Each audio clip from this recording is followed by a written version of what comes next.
Okay. Well, good morning. I'm really happy to be here. I'm really excited to be here too. How many of you are excited? Yeah. Well, what you have to think about is how excited do you think all of the spirit people are? How many of you liked singing that first song? Now, many years ago, because I'm really into history, just like David James. He's into history. I'm also into history. And I'm into the history of Lake Pleasant. And I'm extremely into the history of spiritualism. And I found this very old hymnal, a spiritualist hymnal that had been printed up by a spiritualist press in Springfield. And the individual who printed this, who was the publisher, actually used to go here at this camp all the time if you go back into the 1870s and 80s. And they had that song, and I'm like, wow. So I'm really glad, because I gave this to Cheryl just this last autumn, and she's having all of you sing it. But if you read the lyrics, what's it about? Because this particular ground is like really sacred. And there's residue energy. You know, you go into this temple, go upstairs, it's powerful. You go downstairs. Think about how many mediums have been here over the years. How many of you are mediums? Everybody has this ability. And when you kick the bucket, and if I was psychic, I could predict that's going to happen to all of you at some point. Hopefully not this week, but we're all going to go there, aren't we? And you can just imagine you want to communicate with your loved ones. Maybe they're atheists. They ascribe to some type of humanism that just really thinks all of this is a complete bunch of bunk. Do you think that they would go to a medium? Probably not.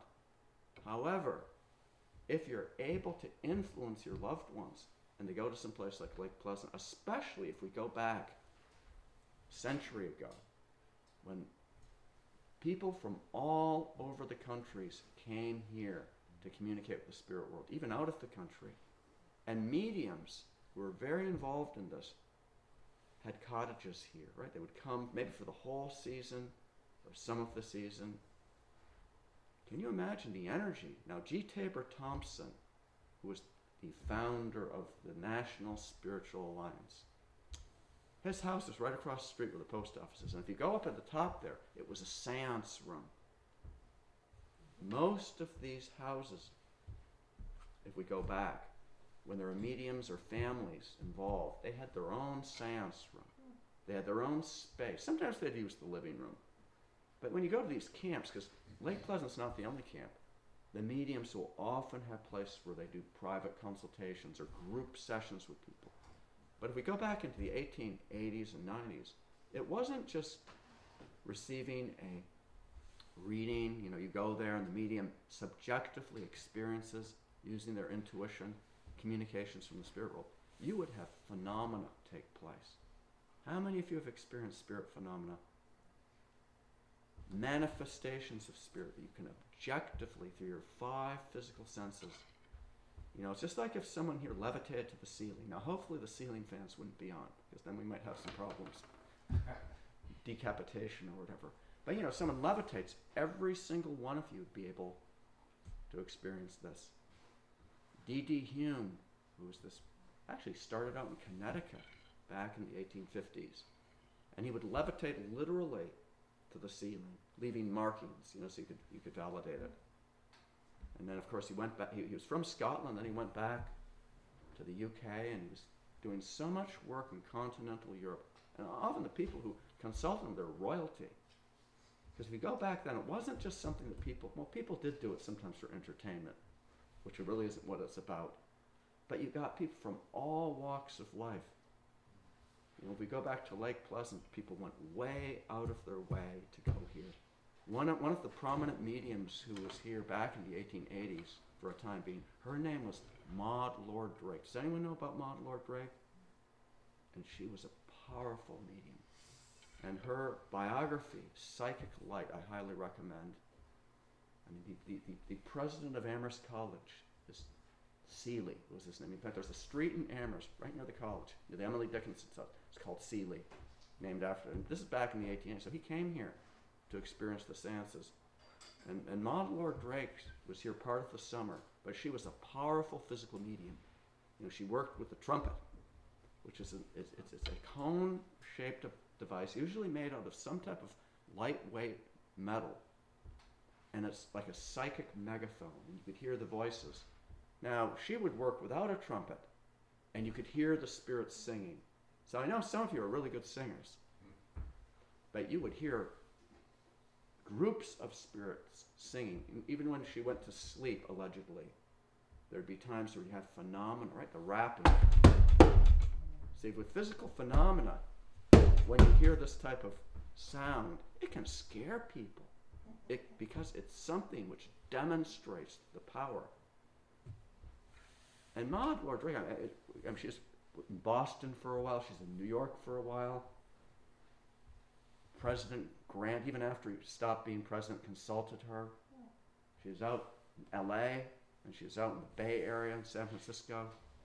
She traveled all over working with the mediumship and spreading spiritual in the Midwest. Of course, we go back in that era. We didn't have internet, did we? We didn't have television. But you nevertheless had people passing over into spirit, wanting to know about this. So they would go to these types of meetings.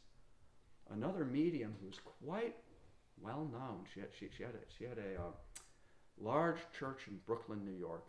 And for quite a long time in the era of the First World War, she was president of the New England Camp Spiritualist Meeting Association, May Pepper Vanderbilt. She's also the president of Etna Spiritualist Camp, which is similar to Lake Pleasant, which is up in Maine. And going back to 1904, 1905, 1906, she went to Europe, she toured Europe. The Tsar of Russia did seances for him. In fact, both the Tsars of Russia, before the communists, the October Revolution, were involved in spiritualism. The president of Mexico, back in 1911, Maduro, wrote a book on mediumship, right? He studied spiritualism, and he would do automatic writing, right? They would control his arm, and they would write messages through him. Abraham Lincoln, most people know about in the White House. And there's a seance room in the White House to this day. I'm not sure if it's the green room. One of those rooms actually used to be Abraham Lincoln's seance room. But the phenomenon of spiritualism, when you have someone who is a doubting Thomas, you go there, it's not just like, oh, this person's probably deluded, they're saying all this weird stuff. You actually experience the phenomena. It's like getting hit over the head in a good way. How many of you are skeptical about this stuff? You're skeptical. How many of you initially, when you got into it, really just wanted to check it out so you'd hide in the back and you kind of analyze what's going on and hope no one went to you? But it's going to happen. If you go to a meeting like this and you hide in the back, the mediums are going to be drawn to you because the spirit, doesn't matter who the medium is, they're standing up here, they will be directed to where to deliver the communications. And they know exactly what's going on in your life. So spiritualism sometimes attracts people because they're not receiving sufficient confirmation of the reality of life after death, right? Because you can study theology, all these different spiritual philosophies, which are really good. They're going to help you ethically and morally develop your character and become a better person. And then you have some, and maybe they're even clergy, they theoretically believe in a God because their intellect still has some type of doubts, maybe even just on an unconscious level. But what's nice about spiritualism is we actually have the demonstration, right, with the communication between the physical realm and this world that's all around us. You go to some place like Lake Pleasant, there's this power here. We had all like a toning going with these bowls. What do you think that does with the vibration, with the singing? Now, if you're just lip syncing to some song playing, that's not good. But when you're really singing from your heart, it raises the vibration. It's very, very quick in the spirit world, so they have to lower the vibration. So if you go to any of just in a general sense, Lake Pleasant, I love working here. I remember going here like 40 years ago, going into this temple for the first time. And all the mediums that were there, all the mediums back there, they're all dead now. How many of you are going to be around here 40 years from now? How many of you think you're going to be coming through mediums here? You know, like Cheryl, you might be coming through some medium. You know, you'll be channeling through them, giving your 2 cents, because like attracts like. And when you kick the bucket, when you go to the spirit world, you know, we have family, and you might have extremely dysfunctional relationships with, let's say it's your kids, and then you have grandchildren, then they have children, great-grandchildren. And maybe you've already made the transition to spirit. Do you think that you're going to try to influence them, try to direct them, to put thoughts into their mind, to influence the circumstances around them, to enhance their spiritual growth? The spirit people are very much involved in every single one of our lives. Now, it's not like they go in there and make decisions for you. I know this one medium in the Boston area, and this one woman, she was a prominent psychologist. You know, she had a doctorate, PhD in psychology. And she would like pester this poor man. And one time it was around 7 in the morning, he got this call. Who do you think it was? You didn't have to be psychic to know. She wanted to know what color sweater to wear. So that's not really the questions that you want to ask spirit. Because spiritualism teaches universal truths. And you know, there's spiritualist organizations and groups, there's mediums working worldwide. Doesn't matter where you go. Sometimes, you know, the format's a bit different, or the external, how it's presented is different. However, the teachings that come through, right, of understanding God and taking personal responsibility over our actions, right, that we create situations that are positive or maybe not so positive through how we're thinking, through how we're living, practicing the golden rule, treating others as we want to be treated. You know, we have this declaration of principles. Now, different spiritualist groups have variations of that too. But the essence that's conveyed, it's not just to provide some type of entertainment. You know, we have phenomena, and people want to see phenomena. It's amazing.